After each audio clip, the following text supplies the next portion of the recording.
You want the raw truth? Here it is.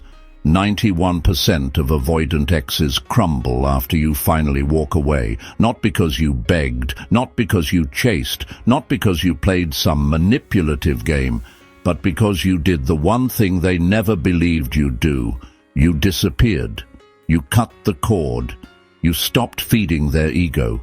That silence, that absence, that refusal to keep dancing around their emotional barricades, it's the single most terrifying thing an avoidant will ever face. And yet here you are, ready to hear exactly why they struggle. Ready to learn why your power multiplies the second you stop giving it away. But first, let me say this. If you've been following this Avoidant X series from the beginning, I owe you gratitude. You've stuck around through the late-night uploads, the deep dives, the brutal truths.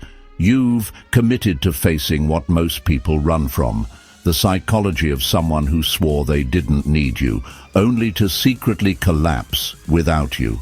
So if you're here for another volume, I know you're serious. I know you're ready to confront the truth about what's really going on behind those cold stares and indifferent words. And yes, I know this video is long. I know you're tempted to skip, scroll, fast forward to the juicy parts. But listen, if you do that, you're robbing yourself. You've been through enough confusion, enough half-truths, enough mixed signals. Don't half-watch this. Don't skim. Invest this time in yourself once and for all. Because if you watch until the end, I promise you something. You'll never look at your avoidant ex the same way again. Now let's be blunt. Most of you came here because you can stop replaying it in your head. The way they pulled away, the way they acted so sure, the way they made you feel like you were too much, like your love was overwhelming, like your presence was somehow a burden. And for a while, you believed them. You thought maybe you were the problem. You thought maybe if you just gave them space, they'd come back stronger. Or maybe if you showed up with the right kind of love, they'd finally stay. But here's what the Stoics would tell you. We suffer more often in imagination than in reality. Seneca. You've been suffering from the idea that they're doing fine without you, that they're sleeping peacefully, moving on effortlessly, living some fairy tale life while you're here watching videos like this one. But let me hit you with reality. An avoidant ex rarely thrives after you walk away. Why? Because they've built their whole identity on control, on being the one who dictates the distance, on deciding when intimacy is allowed and when it gets shut off. When you finally walk, you flip the script. You take away the control. You force them to feel the very thing they've been running from, the ache of loss. And here's where it gets brutal. Avoidants don't know how to process that pain. They don't even have the tools. They spent their entire life avoiding it. That's why 91% of them struggle. Quietly, secretly, but undeniably. Think about it. You were their safety net, the one who would text again, the one who would forgive again, the one who would show up again. And deep down they counted on that. They counted on your loyalty, your patience, your willingness to carry both your emotions and theirs. So when you finally said enough, when you stopped chasing, when you let the silence speak louder than your begging ever could, they spiraled. Not all at once, not in ways you can always see, but little by little the cracks start showing. And that's what this video is about. We're about to break down exactly why walking away forces an avoidant ex to struggle. We're about to dismantle the illusion that they're unaffected. And by the end, you'll see exactly why your absence is their punishment. But before we dive deeper, do me one thing. Subscribe. Not for me. For you. Because the truth is, you've been starving for clarity. You've been stuck in the cycle of wondering, second-guessing, doubting your worth. And if this series has proven anything, it's that we don't sugarcoat here. If you want future content that cuts through the noise, that rewires how you see yourself, that gives you the upper hand not just with your ex, but with life itself, then turn on notifications right now. Don't be the person who forgets and keeps getting lost in the same old cycle. Decide today that you're done playing small. Here's the hard truth. Avoidants look strong in the short term because they run. But running is weakness disguised as strength. Marcus Aurelius said, "You have power over your mind, not outside events. Realize this, and you will find strength." Avoidance? They've flipped that on its head. They try to control outside events, the relationship, the closeness, the connection, because they've lost control of their own mind. And that's why when you walk away, the very foundation of their control crumbles. They can't manage you anymore. They can't decide when you're allowed close and when you're pushed away. They can't keep you orbiting around them like a satellite feeding their ego. Now they're left with themselves. And guess what? That's their worst nightmare. Because solitude doesn't feel like peace to them. It feels like exposure. While you use silence to heal, they experience silence as a mirror. And in that mirror, they finally see what they've been running from. Emptiness. So, let's make this clear right now. If you've been doubting yourself, if you've been wondering whether walking away was the right choice, let this video answer it once and for all. Yes, it was the only choice. Because walking away isn't weakness. It's strategy. It's strength. It's you stepping into a version of yourself that they can no longer toy with. And if you stay with me until the end of this video, it'll show you the exact psychology behind why avoidants break down in your absence. It'll prove to you that their strength was always a mask. And it'll give you the edge you've been craving, the clarity to move forward without ever needing their validation again. But here's what I need from you right now. Drop this mantra in the comments. My silence is power. Write it, type it, stamp it in stone, because that's the energy you're stepping into from this moment on. This isn't about making them suffer. It's about recognizing that your strength has always been there. You just needed to stop giving it away. And let me be crystal clear. Somewhere out there, your avoidant ex is already feeling the weight of your absence. They won't admit it. They'll post curated photos, half smiles, distractions, fake confidence. But it's all smoke. Because when you finally walk away, you don't just leave a space in their life. You leave a silence too loud to ignore. So, stay with me.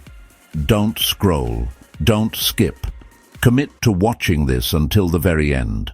Because by the time this video closes, you'll understand something life-changing. It's not you who's struggling anymore. It's them. And once you see the full truth, there's no going back. Let's begin. Stay focused. Reason. 1. They lose the control. They built their identity on. Let's cut the sugar. Avoidants live and die by control. Control of how much love they give. Control of how close you're allowed to get. Control of when the relationship is on and when it's suddenly, without explanation, off. That control isn't just a strategy. They need it like oxygen. It's the only way they know how to keep their emotions in check. So what happens when you walk away? That control collapses. And when control collapses, so does their entire sense of safety. Think about it. For the entire relationship, the rhythm was theirs to dictate. They'd text you when it was convenient for them. They'd withdraw when the intimacy got too much. They'd reappear when they needed reassurance that you were still orbiting around them, and you, because you loved them, often bent to that rhythm. You adjusted. You gave more space than you wanted. You softened your needs. You rationalized their coldness, not because you were weak, but because you cared, because you thought that if you just respected their pace, they'd eventually feel safe enough to meet you halfway. But here's the brutal truth. They never intended to meet you halfway. Avoidants don't play at 50-50.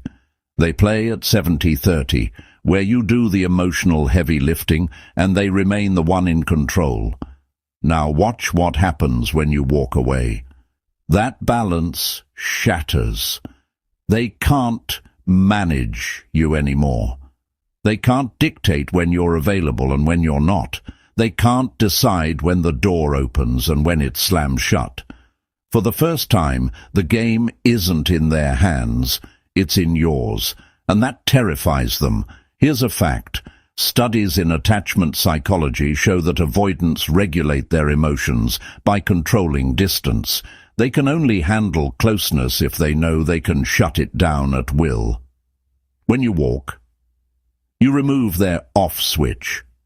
Suddenly the distance is no longer chosen, it's forced. And forced distance, that's their kryptonite. Because deep down, avoidants don't actually hate intimacy. They crave it, but on their terms. They want the comfort of knowing you'll always be there, even when they push you away. So when you finally refuse to play along, they lose not only control, but also the safety net their control gave them. Think about it like this. Imagine someone holding a marionette puppet. The strings in their hands make them feel powerful, calm, in charge. They pull left, you move left. They pull right, you move right.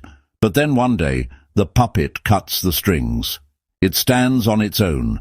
It walks away. Suddenly, the puppet master isn't powerful anymore. They're helpless. That's exactly what happens when you walk away from an avoidant ex. You cut the strings. You refuse to be controlled, and in doing so, you expose just how fragile their control really was. Marcus Aurelius said, "You have power over your mind, not outside events. Realize this, and you will find strength." Avoidance. They flip that upside down. They try to control outside events, you, the relationship, the closeness, because they've lost control over their own mind.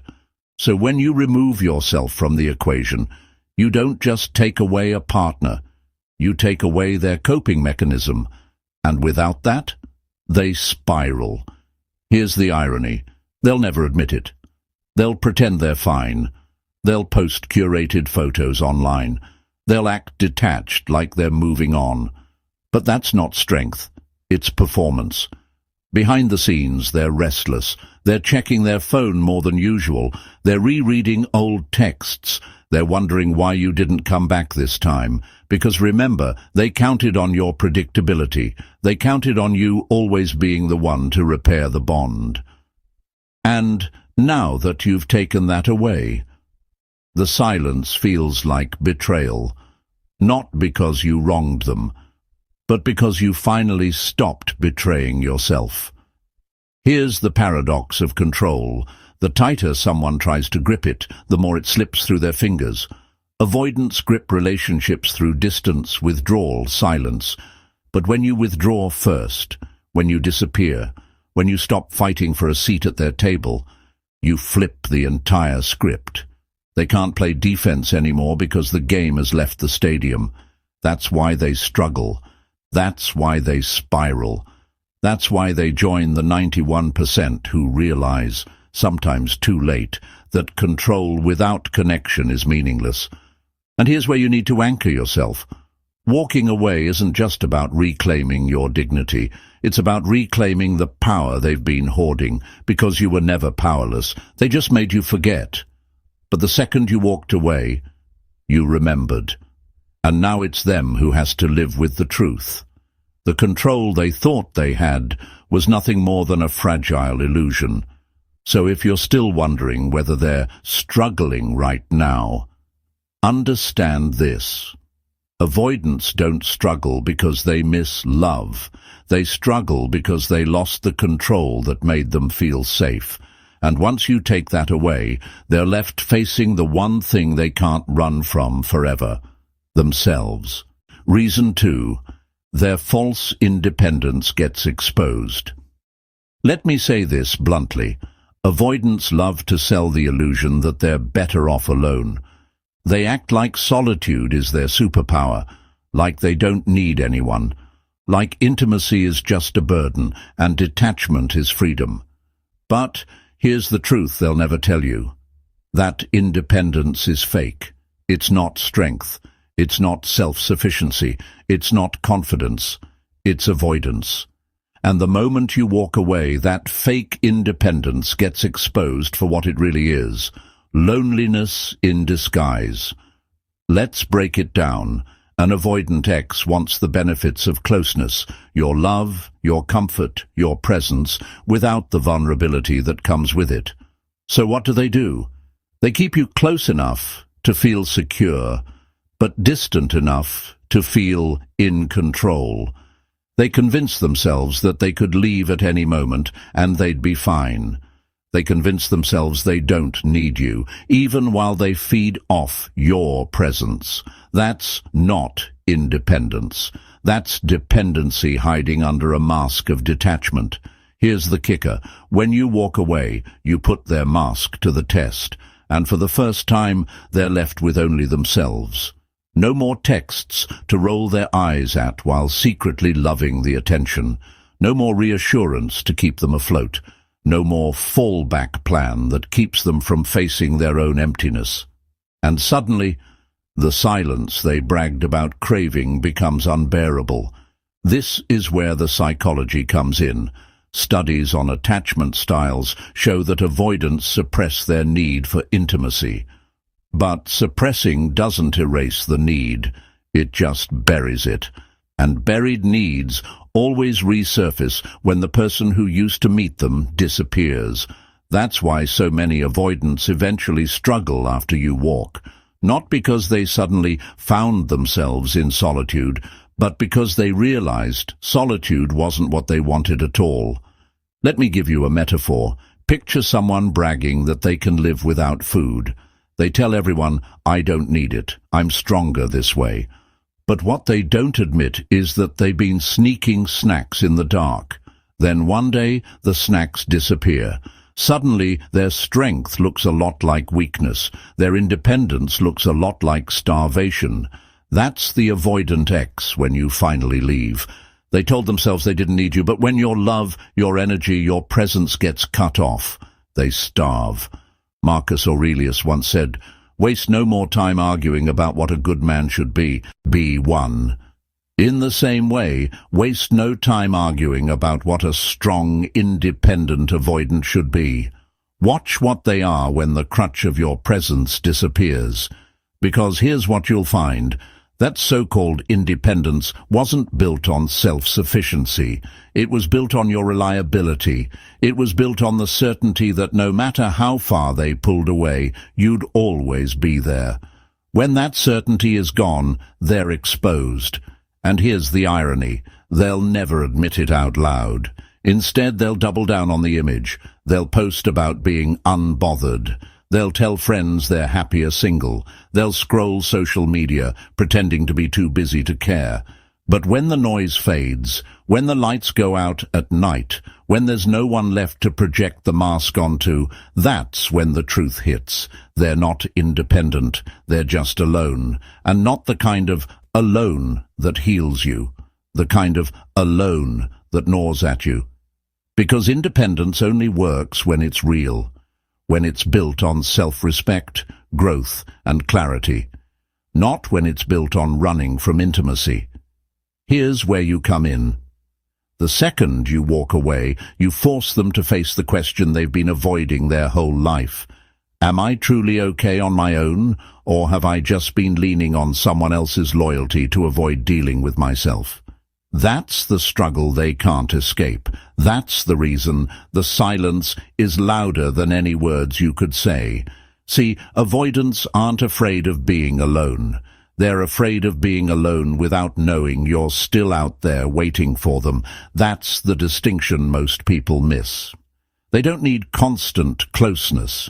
They need constant certainty. And when you remove it, their independence collapses. So if you've been beating yourself up, wondering if your avoidant ex is really thriving without you, let this sink in. They might be alone right now, but they're not independent, not in the way they want you to believe. They're exposed, they're stripped, they're face to face with the emptiness they've been running from. And no curated photo, no fake smile, no rebound distraction can hide that. That's why reason number 2 is so powerful.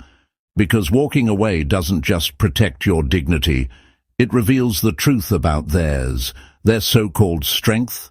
It was a facade. Their so-called independence.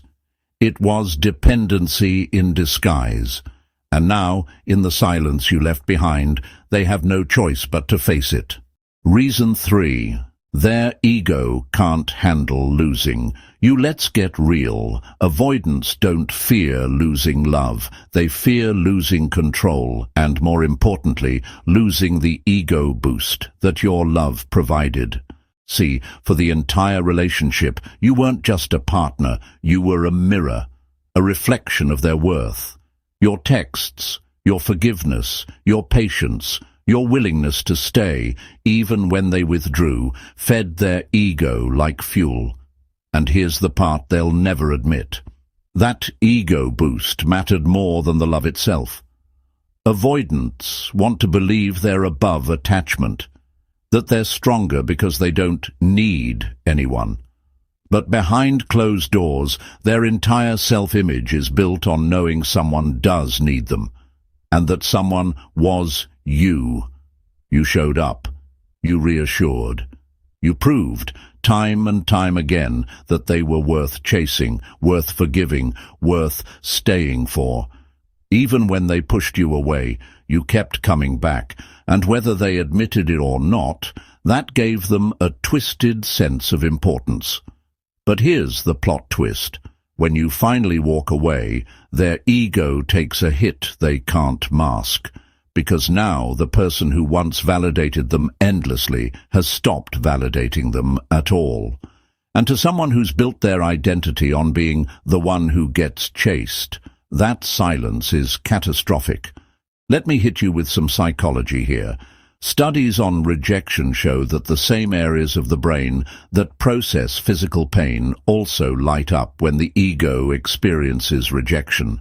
Translation: the blow to their pride when you stop chasing doesn't just sting, it hurts. Physically, neurologically, they feel it in their body, even as they try to act like they don't. And that's why 91% of avoidant exes struggle when you leave. Because it's not just emotional loss, it's ego death. Think about it like this. For months, maybe years, they had you locked into a pattern. They could withdraw and you'd chase. They could ignore and you'd explain. They could reject and you'd still fight for them. That dynamic told their ego, I must be valuable. Look how much they want me. Look how far they'll go for me.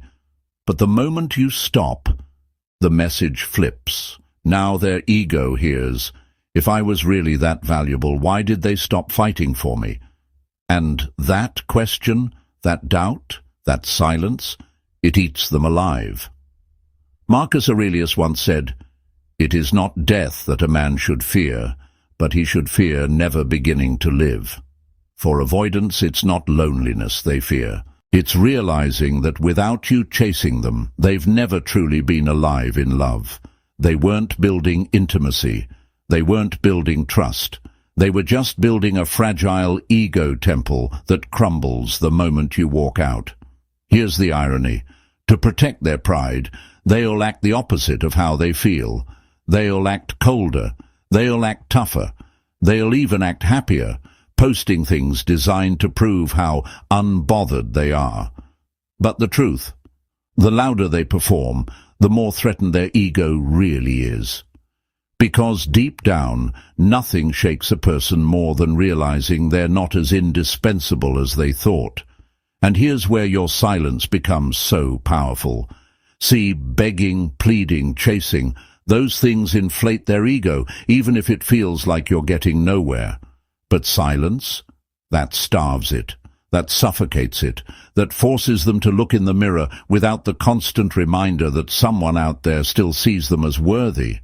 And avoidants don't handle that well. Let me give you a metaphor. Imagine someone who's always been the star player on a team. They're used to the crowd cheering every time they step onto the court. But one day, the crowd goes silent. No claps, no cheers, no validation. Suddenly they're forced to ask, am I really good, or was I just used to the noise? That's your avoidant ex after you walk away. They're not questioning the love anymore. They're questioning their worth. And that's why reason 3 is brutal for them. Because this isn't just about losing you as a person. It's about losing the version of themselves that only existed because you kept showing up. Without your reassurance, their ego shrinks. Without your presence, their pride falters. Without your chasing, their identity starts to unravel. And the irony, they told themselves walking away was their choice. But when you did it, it shattered the very illusion they built their life on. So if you're wondering right now, are they struggling? The answer is yes, because nothing bruises the avoidant ego more than being the one left behind. It wasn't supposed to go this way. You were supposed to stay. You were supposed to prove them right. You were supposed to keep the illusion alive. But the second you walked, you killed it. And for someone who's built their identity around being unchased, unbothered, and in control, that's a wound they'll feel for a long, long time. Reason 4. Their coping mechanisms backfire. Without you, avoidants have a pattern. When the intimacy gets too close, they run. When love gets too real, they numb. When emotions rise, they shut down. And for a long time, those coping mechanisms seem to work, at least on the surface. They bury themselves in distractions. They tell themselves they're fine. They convince themselves that shutting you out is proof of their strength. But here's the truth. No one tells you. Those coping mechanisms only work when you're still in the background. When they know deep down that you'll still be there to come back to once the dust settles. The moment you walk away, those same coping mechanisms turn against them. Let's break it down. When you were around, their avoidant habits had a safety net. They could ghost you for a few days because they knew you'd still respond when they came back. They could withhold affection because they knew you'd keep trying to earn it. They could dismiss your needs because they knew you'd still show up anyway. Every shutdown, every withdrawal, every cold shoulder was reinforced by the fact that you were still there. But when you're not, when you finally walk, that cycle doesn't just break, it implodes, because now avoidance doesn't feel like relief anymore. It feels like emptiness. The silence they once used to escape you now suffocates them. The distance they once controlled now controls them. The solitude they once bragged about now tastes like isolation. And the worst part? They don't have you there to cushion the fall. This is where psychology gets brutal. Avoidants use deactivation strategies to manage their fear of intimacy. That's the technical term for all the ways they shut down connection, minimizing your importance, convincing themselves they're happier alone, distracting themselves with work, hobbies, or even rebounds. But studies show these strategies don't erase attachment needs, they just suppress them. And what happens when you suppress something? It builds pressure, it grows in the dark, it waits for the moment when the distraction fades, and when you're gone, when the fallback is no longer there, that pressure bursts. Let me give you an image. Imagine someone patching up a leaking dam with duct tape. It holds for a while. It looks like it's working, but underneath, the water keeps building. One day the tape rips off, and the flood comes crashing through. That's your avoidant ex after you walk away. Their coping mechanisms, the duct tape, start to fail, and the emotions they've been running from, they hit all at once. Here's the irony. They'll double down before they break down. At first, they'll lean harder into distraction. Maybe they'll post about being free and living their best life. Maybe they'll throw themselves into work, the gym, or meaningless hookups. Maybe they'll convince themselves, see, I didn't need them after all. But that's just duct tape on the dam. Eventually, the distractions fade. The late-night silence creeps in.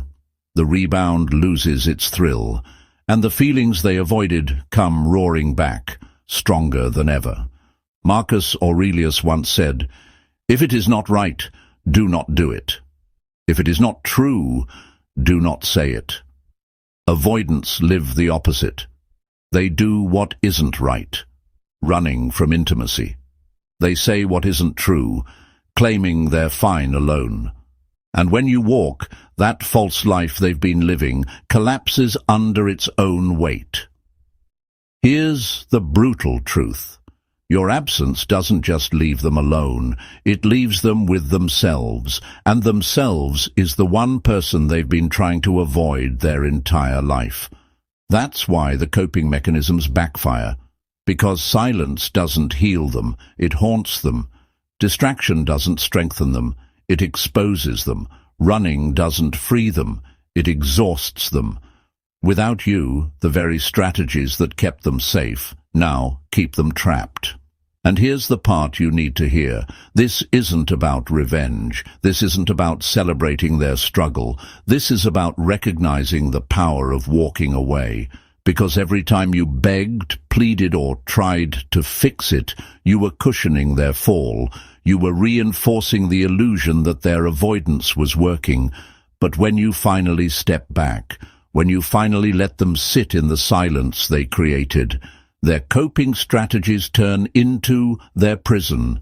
So if you're still doubting yourself, still wondering whether they're struggling without you, ask yourself this. What happens to a runner when they can't run anymore? What happens to a hider when the hiding place collapses?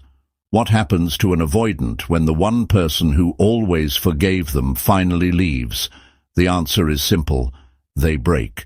That's why reason 4 is so devastating for them, because the very tools they thought would protect them, silence, distance, withdrawal, now serve as reminders that you're not there anymore. And without you, those tools don't protect them, they destroy them. Reason 5. They obsess over the what-ifs. Here's the thing about avoidance. They love to act like they're certain that leaving was right, certain that you were too much, certain that they'll be happier without you. But when you finally walk away, that certainty collapses. And in its place comes the one thing they can't outrun, the what-ifs. It starts small.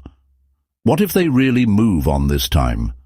What if they meet someone who doesn't tolerate my games? What if I pushed away the only person who actually cared? Those questions sound quiet at first, but silence has a way of turning whispers into echoes. And the longer you stay gone, the louder those echoes become. See, avoidants suppress emotions, but they can't erase memories. They remember the way you cared, the way you forgave, the way you tried even when they didn't. And here's the twist. At the time, they dismissed those things. They minimized your efforts. They made it seem like it wasn't enough, or worse, that it was too much. But now, in the silence, they replay it all. And the question they never wanted to ask themselves finally hits. What if I was wrong? Here's where psychology comes in. Studies on rumination, the cycle of overthinking, show that the mind gets hooked on unresolved situations. The more unfinished the story, the harder it is to let go. And that's exactly what happens to avoidance when you walk away. They didn't get closure on their terms. They didn't get the chance to control the ending. So now their mind loops, replaying, questioning, obsessing over the ending they never thought you'd deliver. Let me give you a metaphor. Imagine a gambler who always thought the casino would stay open. They walk away from the table, convinced they could come back whenever they wanted. But when they return, the doors are locked. Now they don't just think about the money they lost. They obsess over the money they could have won if they'd stayed. That what if eats them alive. That's your avoidant ex. They thought the door to you would always stay open. Now it's locked.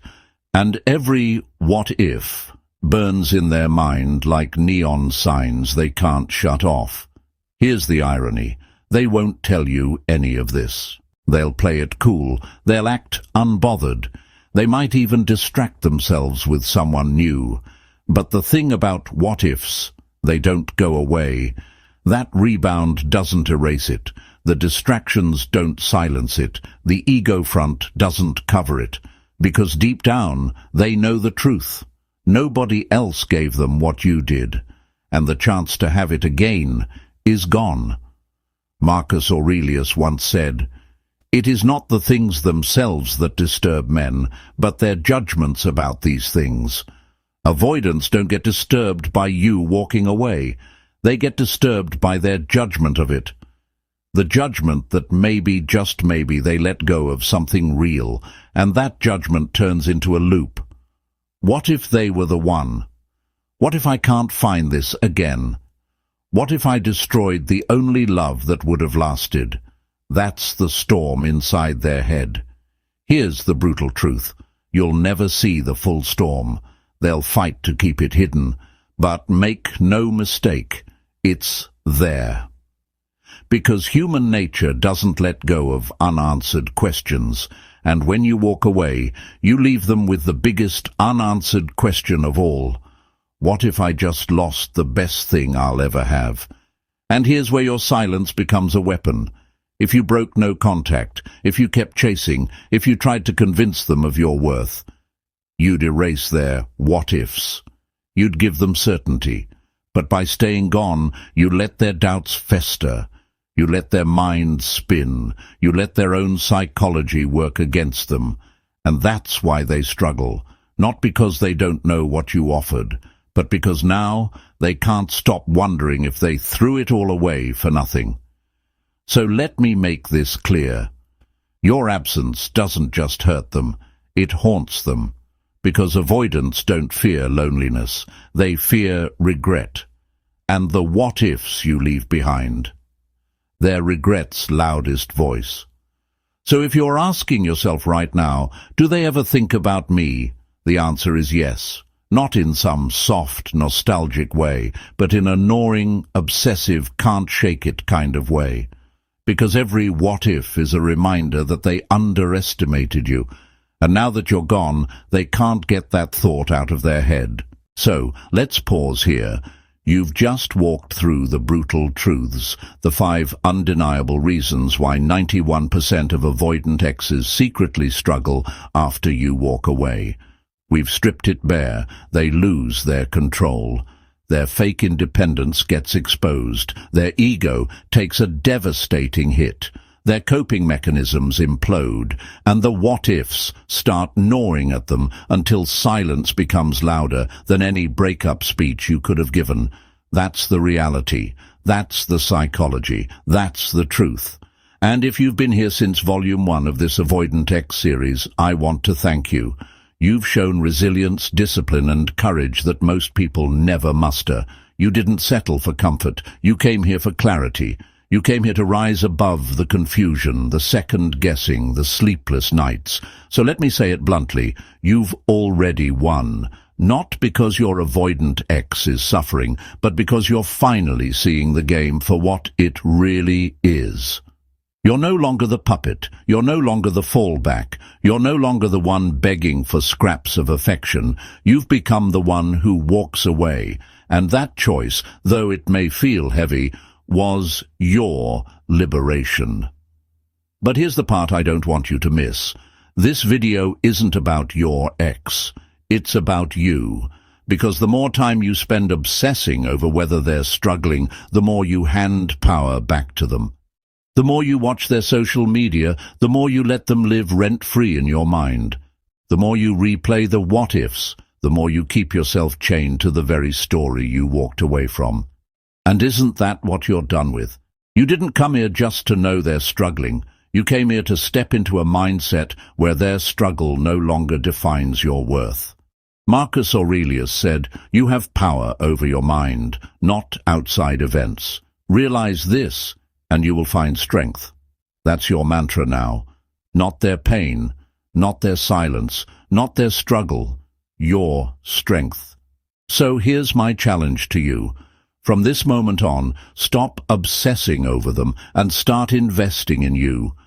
Every ounce of energy you use to pour into decoding their mixed signals, pour it into your goals. Every minute you used to spend replaying the breakup in your head, spend it learning, building, creating, healing. Every sleepless night you gave to their absence, turn it into discipline that reshapes your presence. Because here's the secret nobody tells you. The day you stop waiting for them to regret losing you is the day they regret it the most. Not because you played games, not because you tried to force karma, but because you finally stepped into a version of yourself that doesn't need them. So let me ask you one last question. Are you ready to stop making this about them and start making this about you? Because if you are, then I want you to type this mantra in the comments right now. My silence is power. Say it once. Say it loud. Say it like you mean it. Because silence isn't passive. It's active. It's not weakness. It's strategy. It's not the end of a story. It's the beginning of your strength. And here's the deal. The very first person who comments the secret mantra I revealed back in Key Point 4 will get pinned to the top. So if you've been locked in this entire time, that moment's waiting for you. Before we close, let me make one final promise. This isn't the end. This is just another step in a much bigger journey. If you've been with me through these volumes, you know what comes next. Life-changing, perspective-shifting content that doesn't just explain psychology, but rewires how you see yourself in every relationship. So if you haven't already, subscribe, hit that button, turn on notifications. Don't miss the next upload, because it might be the one that changes everything for you. Don't scroll. Don't say, "I'll do it later." Do it now. Because if you can commit to watching this entire video all the way through, you can commit to building a life where you are no longer waiting for anyone else's validation to prove your worth. So let me leave you with this. Your avoidant ex may struggle, they may obsess, they may regret. But none of that matters if you don't rise. You are not defined by their silence. You are not chained to their struggle. You are not the reflection of their inability to love. You are defined by your choice to walk away. You are defined by your discipline to stay gone. You are defined by the strength you build in the space they left behind. And that's the story you get to write now. So take it, own it, and never forget. Your silence isn't just absence, it's power.